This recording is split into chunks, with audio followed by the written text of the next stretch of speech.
Por que será que o avião balança tanto lá naquela turbulência? Porque às vezes até cai as máscaras, a gente fica desesperado, faz oração, ou até mesmo questão do arremeter, por que isso traz tanto medo? Será que é só desinformação? Será que a gente corre risco? Para tirar essa dúvida, trazemos aqui. Na verdade não, eu não trouxe ninguém, eu tô aqui na casa do Lito, porque eu não tenho esse cenário lá em Cabos, valeu demais, Lito.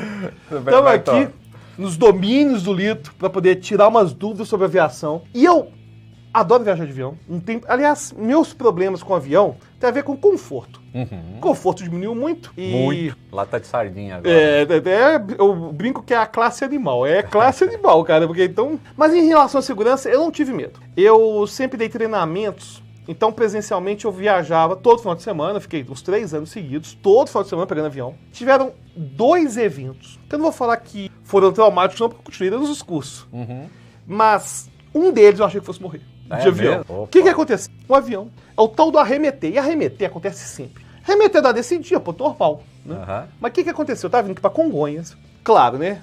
Viés da confirmação, mas a gente lembra sempre de Congonhas quando fala de acidente aéreo, seja pela frequência de voos que tem, seja pelo tamanho da pista, que sempre falam que aquela pista é menor. Tem aquele imaginário do acidente da TAM, né, lá em 2007. Exatamente. Teve outro nos anos 90, enfim, que é famoso. Aí o que aconteceu? Congonhas. Eu já tenho aquela ideia, né? Ó, a pista é pequena e tal. Foi arremeter, mas foi uma coisa muito assustadora. Por quê? O avião tá descendo. Pô, se tá descendo, teve autorização, concorda comigo? Encostou no chão. Ele chegou a tocar o solo. Tocou o solo. Desacelerou, deu aquele barulhão de desacelerar. E do nada, ele virou pra cima como se fosse uma nave espacial pra ir pra Marte. Porque não é aquele decolou, não. Ele subiu numa velocidade fazendo um barulho que eu nunca vi na vida. Nunca vi na vida. E subiu. Nesse momento eu tinha certeza que ia morrer. Eu vou morrer, cara. Esse negócio vai explodir, vai bater em alguma coisa. Perguntas que eu quero fazer pra você. Primeiro, a pista de Congonhas realmente é perigosa, como já foi ventilado pela mídia. Segundo, isso que aconteceu, mas não seja normal em termos de estatística. Mas o que pode ter acontecido e eu ia morrer mesmo? Então vamos lá. Respondendo a terceira primeiro, não ia morrer.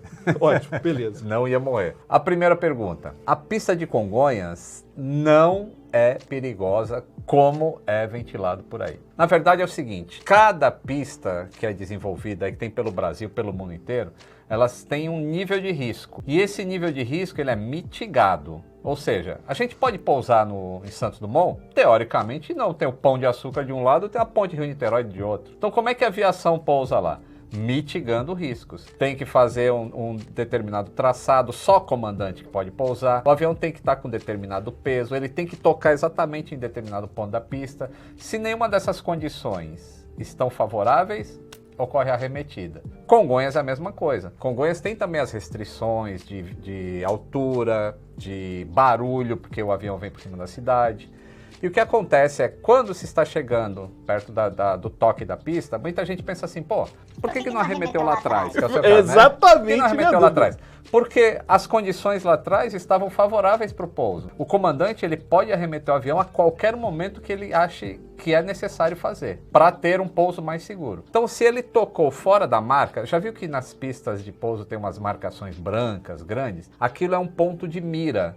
Então, o piloto, quando ele está colocando o avião no solo, ele tem que mirar para tocar naqueles pontos lá. Se ele tocou um pouco mais para frente, ele sabe que Congonhas tem um determinado comprimento de pista. Então ele não vai arriscar frear para ter uma possível saída de pista lá no outro lado. Ele fala, bom, pousei fora do lugar, vou arremeter. Aí por que ele subiu igual foguete? Porque assim, desesperador, cara. Por que é diferente de uma decolagem? Faz um barulho assustador. Por que é diferente de uma decolagem? Na decolagem ocorre uma aceleração praticamente constante assim. Você vai acelerando, acelerando, acelerando e sai do chão. Quando você está numa arremetida, ou depois você já tocou no solo, o teu avião já está embalado. Então o motor ele acelera daquela posição que ele está para take-off em 7 segundos. E é muita potência porque ele já está com velocidade. Um barulho? Isso, o barulho aumenta, né? Porque você vinha com aquele silêncio, que o avião está em marcha lenta, tocou e de repente agora ele vai para potência de decolagem. Quando ele levanta o nariz, é 15 graus para arremetida, que é o contrário de uma decolagem. Então você tem essa impressão que está indo para o espaço. Qual que é o grau normal de decolar e o dessa arremetida? Então vai entre 7,5 a 10 graus numa decolagem. Então a minha sensação de que estava na vertical, eu sei que não foi vertical. Não foi vertical, Sim, mas essa sensação psicológica que eu tive, de que estava muito mais inclinado que o normal, ela é verdadeira. A sensação, sim. A realidade, não. Porque assim, ele vai estar 5 graus mais de nariz mais elevado. Só que como a força que está sendo exercida nas suas costas é muito maior e, consequentemente, o seu sistema vestibular, o liquidinho que tem ali, ele está sendo jogado muito mais para trás, a tua sensação corporal é de que está muito mais acentuado do que está. E 15 graus, já você olha pela janela, você já não vê mais a pista, você vai ver céu e céu, você fala, pronto, estou indo para Marte já. Então, a gente, dentro de um avião, a gente perde pouco o controle da nossa situação espacial. Aqui na Terra, a nossa visão corrige a gente, né? Se você tem um labirintite e você olha, você ainda consegue se equilibrar. Agora, dentro de um avião, a visão não te ajuda muito, porque a gente não tem visão do horizonte, a gente tem visão lateral. E aí, o teu ouvido tá sentindo, esse avião tá indo para Marte. Aí você olha para fora e a tua visão confirma, tô indo para Marte. Se você olhasse para frente, aí você veria o horizonte e falar, ah, não tá assim. E aí corrigiria essa sensação do ouvido. Como a gente não tem isso, causa essa sensação assim de que tá muito maior. Esse é um dos motivos que os pilotos voam sempre olhando os instrumentos. Porque o corpo engana a gente, o instrumento não. O instrumento ele vai ver lá, estou a tantos graus, estou com tal velocidade, estou com tal altitude. Se você tampar aqueles instrumentos e deixar só pela sensação que o piloto está tendo, pode ocorrer acidente. Pode não, ocorrer um acidente. E eu sempre acompanho seus vídeos, você sempre fala a questão de que para ter um acidente, teve falha A, B, C, D, F, G, H, não foi simplesmente um procedimento. Uma sequência. E quando eu tive essa arremetida que eu achei assustadora, eu tinha a impressão, tinha alguma coisa na pista.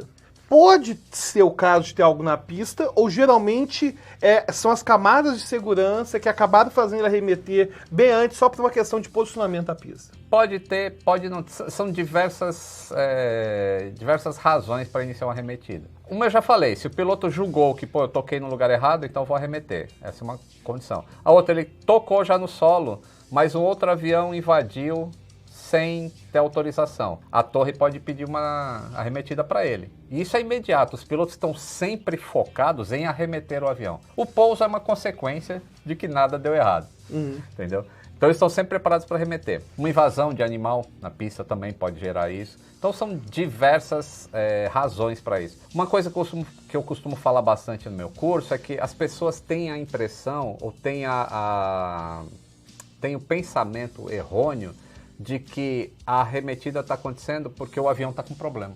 E não. 99% das vezes são condições externas, meteorológicas, de obstáculos, de qualquer outra coisa, um comando da torre que vai exigir uma arremetida. Então o avião normalmente, esses 99% das vezes, ele está perfeito. E ele vai executar a arremetida e vai voltar e vai pousar. Se o avião tivesse problema, geralmente ele não iria arremeter, ele vai pousar do jeito que está, porque ele está com problema. Entendi. Entendeu? Então, o que me deu medo nessa situação foi que eu sempre via a arremetida acontecendo bem antes. Anterior, né? Agora você já sabe que ela pode acontecer em qualquer momento. E eu imagino que estatisticamente não seja tão relevante essa arremetida assim no pouso, porque eu peguei muito solso. Claro que isso não é estatisticamente relevante em termos de, sei lá, para poder falar a porcentagem.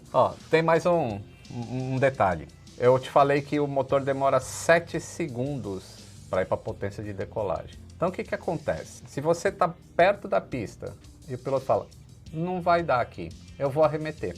E ele aperta o botão que vai fazer o avião ir para potência de decolagem para fazer a arremetida, o avião tem uma inércia. Então, durante esses 7 segundos, o avião ainda está descendo. Então, pode acontecer dele tocar no solo e depois que ele tocar e o bicho chegou naqueles 100% e ele vai embora. Entendeu? Então, tem também esse delay assim, de 7 segundos que pode fazer com que o avião toque no solo antes de iniciar a arremetida. Sendo que ele iniciou 7 segundos atrás. Entendi. Entendeu? Interessante. O que eu me achei interessante, que me deu medo também, foi que tem aquele barulho enorme da desaceleração. Ele chegou a fazer essa desaceleração. Isso que eu achei assustador. O negócio tava parado, eu pensei, Será que aconteceu? E será que foi sugestão? Sabe por quê?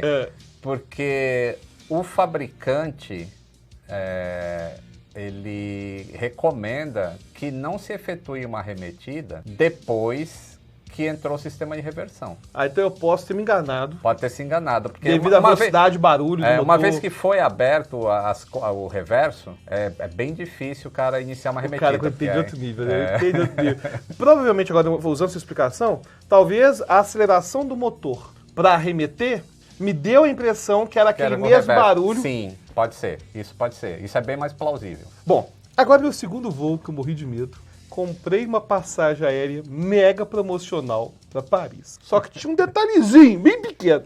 Já viu, né? Fazia uma conexão em Cabo Verde. Saindo de onde? Saindo no Nordeste. Nossa, e pousava? Que avião que era? Ah, cara, eu não sei o avião que era, não, mas era um avião estranho, era um avião muito estranho. Parecia que era um voo dos anos 80, cara. E quando eu entrei no avião, eu falei, gente, será que se pelo menos tivesse um jantar... Empresa, não? Cara, é a única de Cabo Verde que tem no... SATA? Eu não sei se é Não SATA, vou não sei se é saber. SATA de Cabo Verde. Cara, eu vou ter que descobrir agora pra você. Few moments later. Cabo Verde Airlines. Cabo Verde Airlines. Cabo Verde Airlines. Nem conheço. Bom, comprei a promoção. Pô, aí eu perguntei pro cara. Não, meus clientes já compraram. Bom, e, cara, e tava metade do preço normal. E, na verdade, a normal tá muito mais cara. Falei, pô, ainda eu fico um dia em Cabo Verde, se for o caso. Acabou que não. Acabou que a gente ia ficar 2 horas em Cabo Verde, o voo atrasou pra caramba. Tivemos que dormir num resort que tinha lá, nem aproveitamos o resort. A empresa aérea pagou. Mas enfim, era um avião que precisa dos anos 80. Era uma volta ao tempo, sabe? Uhum. É só que é bem retrô. E teve uma turbulência que foi um negócio... Cara, eu já peguei turbulência direto. Eu durmo com turbulência. Pra mim é tranquilo. Eu sei que é normal e não tenho medo nenhum. Cara, tava trovejando demais. Não chegou a cair a máscara. Já aconteceu comigo de cair a máscara. Devido à turbulência. Até que eu vi assim, depois eu vi que só o meu e do Zequinha tinha caído, não tinha caído mais de ninguém. E foi assim, deu a impressão que o avião tava realmente fora de controle, cara. E o fato do avião ser muito velho, era um avião bem menor, não era um avião... Eu pensei, poxa vida, eu tô viajando, pra que eu escolhi, né? Ter um avião, em vez de pegar aqueles aviões gigantes, não, cara. Eu tive a impressão que eu tava num avião desses da Azul, indo pra África. Foi a sensação que eu tive, certo? Eu ia morrer. Eu até cheguei a fazer uma oração, eu não sou muito religioso não, mas eu quase me converti naquele momento. Minha mulher ficou desesperada, e aí tá acostumado com avião, cara. Eu não sou aquele tipo, não, cara. E ainda atrasou pra caramba, tivemos que ficar lá, enfim, foi bem assustador. A turbulência, o que é turbulência, né? Vamos imaginar o mar. Às vezes o mar tá tranquilo e o navio não balança. E às vezes o mar tá agitado e o navio vai balançar. Agora o navio é mais perto, né? Agora quando... Não, mas tem semelhança, sabia? Quando tá tempestade, aí o navio vai balançar pra caramba. A mesma coisa acontece com o avião. Quanto mais turbulento estiver o ar, mais ele vai balançar. Por que você não ia morrer? As pessoas acham, né, como você acha, que o avião poderia perder o controle. E ao contrário de um navio... O navio, se ele pega uma onda muito forte, ele pode até virar. O avião não acontece isso, porque o navio se mexe em 2 eixos, é igual um carro. Ele vai para a direita e para a esquerda, ele sobe e desce. O avião são 3 eixos, direita e esquerda, sobe e desce, inclina a asa de um lado para o outro. Então ele tem controle de inclinação, coisa que os outros modos de transporte não têm. Então perder o controle por causa do balanço não acontece. É desconfortável? Pra caramba. Quando você entra em tempestade assim, que você vê raio, essas coisas, e você está no meio do Oceano Atlântico, onde existe a zona de convergência intertropical, que é ali mais ou menos perto da linha do Equador, onde ocorre a mudança dos ventos do hemisfério norte para o hemisfério sul, é normal ter turbulência mais pesada ali. E é muito normal ter muita tempestade ali. E também é normal calmaria, porque quando os portugueses vinham para o Brasil com as caravelas, muitas caravelas paravam ali e não saiam mais do lugar, o pessoal morria de fome, porque não tinha vento, não tinha nada. E outra já pegava uma tempestade tão danada que também morria, afundava. Então eram os heróis, o pessoal das caravelas daquele tempo não morriam, hein? Chegaram até aqui. Então, mas uma das coisas que as pessoas acham é o seguinte, pô, o avião, ele às vezes dá uma queda muito acentuada. E aí, como eu expliquei sobre essa questão do ouvido, né, do ouvido a gente ser enganado, as pessoas acham que houve uma queda acentuada e o avião vai direto para o chão, ele vai perder o controle, ele vai direto para o chão. E eu costumo falar para as pessoas, isso não acontece, porque entre o avião e o solo existe ar. Do mesmo jeito que existe água entre você boiando numa piscina e o fundo da piscina. Então não tem como o seu corpo ir direto para o fundo da piscina. Você precisa tirar a água da frente para você chegar no fundo. O avião precisa tirar o ar da frente para chegar no solo. Então é um mito que tem que acabar assim, de que o avião despenca. Isso acontece muito em filme, mas na vida real não acontece, porque não existe vácuo no planeta Terra. Existe ar por todo lugar, só que existe ar limpo e ar turbulento. E quando está na turbulência, aí deixa o avião balançar. Não tem jeito, às vezes vai cair máscara, porque aquela portinha onde as máscaras ficam guardadas, ela é muito sensível, ela tem que ser. Porque na hora que precisar, todas têm que abrir. Então durante uma turbulência, uma que está menos sensível, mais sensível do que a outra, ela vai abrir e vai cair máscara. Mas se caiu só a sua e a do Zezinho, não tem problema. O problema é se cair todas, aí opa, pode ter acontecido um problema de despressurização. Ou não, pode ser um problema das máscaras caírem porque o sensor errou e calculou a altitude errada. Mas assim, morrer por causa de uma turbulência não vai acontecer. Mas isso traumatiza algumas pessoas quando passa por um evento muito forte assim. Então eu não julgo as pessoas que têm muito medo de turbulência por causa disso. Só pra gente encerrar, duas dúvidas bem rápidas sobre essa questão da turbulência. Primeiro, a gente pode afirmar que a turbulência é um mecanismo do próprio avião para poder passar por esses momentos. E segundo, o fato de ele ser muito menor aumenta a minha sensação e percepção da turbulência? Aumenta. Bom, isso não é um mecanismo do avião. Ele balança porque ele é sustentado pelo ar. Entendi. É como se o navio, ele está sustentado... É que o navio, o princípio é diferente. O princípio do navio é Arquimedes, é empuxo. E o avião é sustentação. Mas se a gente pudesse fazer uma analogia assim, pô, se o mar tá balançando, o navio vai balançar. Se o ar tá balançando, o avião vai balançar. Essa comparação é muito boa. A segunda questão, do avião ser menor, isso também eu posso fazer uma relação com o navio. Um navio muito grande balança muito menos do que um barquinho pequenininho que está passando do lado dele. Foi a sensação que eu tive. Eu já andei de balsa. Cara, Parece um tijolo, né? Não mexe, não balança. Não, e eu vou comparando a balsa com o navio, por exemplo. Ah, sim, em relação ao tamanho. Você pega uma onda, a balsa já vai subir, descer e o navio tá passando ali. Exatamente. A mesma coisa acontece com o avião. Quanto maior o avião, ele tem muito mais massa e a asa é muito maior. Por ser maior, ela é mais flexível. Por ser mais flexível, ela absorve melhor os movimentos de turbulência e não transfere tanto para o charuto onde você está sentado, a cabine. E aí a sensação de balanço é muito menor num avião grande do que num avião pequeno. Isso faz todo sentido, sim. Não, valeu demais. E agora, uma dúvida, uma curiosidade que eu tinha. O seu curso não está vendendo no momento, mas quem quiser...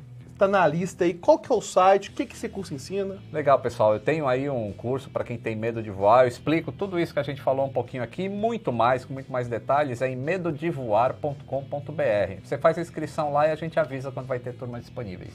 Beleza, valeu Lito, valeu pessoal, até a próxima. Valeu, galera.